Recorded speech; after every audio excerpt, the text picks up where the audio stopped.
များမင်္ဂလာပါနော်ဒါကျွန်တော်တို့ AG ဝက်နဲ့တွေပေါ့နော်ဝါရှာတွေတချို့ကျတော့မကောင်းမလဲကြဘူးပေါ့နော်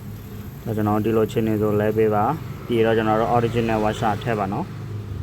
ကျွန်တော်တို့ original ဝါရှာထည့်ပြီးတအားကျက်စီရမလို့တချို့ကျတော့ဘယ်ပဲထည့်ရမလဲမိကြနော်ဒီမှာဒီဘက်ကချောတယ်ဒီဘက်ကကျန်တယ်ကျွန်တော်တို့ချောတဲ့ဘက်ကိုမူလီဘက်မှာထည့်မှာပေါ့နော်ဒီကျတဲ့ဘက်ကတော့ AG ဘက်ပေါ့နော်အဲကြောင့်မလို့ဝါရှာတွေလက်မလဲအောင်ပေါ့နော်ဒီချောတဲ့ဘက်မှာတော့နဲ့တွေလက်လက်မယ်ပြီးတော့ကျွန်တော်တို့ပေါင်ကန်းနဲ့ဘယ်လောက်ကျဲရမလဲဆိုတော့ကျွန်တော်24ပဲเนาะ24နဲ့အသာလေးပဲကျဲပြီလဲเนาะမပြုတ်ဘူးစီလည်းမယုံဝါရှာအသေးပြတဲ့အတွက်ကြောင့်ဒါကျွန်တော်တို့ဒါ AG ဝယ်လဲတဲ့တတိထားပြီပေါ့เนาะခေတာကျွန်တော်တို့မူလီတွေထည့်ပြီးဆိုကျွန်တော်တို့ပေါင်ကန်းနဲ့ကျက်မှာပေါ့เนาะခေကျွန်တော်တို့ပေါင်ကန်းနဲ့ကျက်မယ်ဆိုအစားလေးပဲဒီလောက်ဆိုရပြီတာကြီးမကျက်နဲ့ဝါရှာအသေးဆိုပြဿနာမရှိတော့ဘူးပေါ့เนาะဒီမှာအသာထွက်ပြီးဆိုရပြီအဲလို့ဆိုကျွန်တော်တို့ဒါ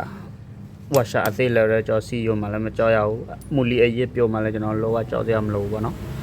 ရှေ့အများအားလုံးမင်္ဂလာပါ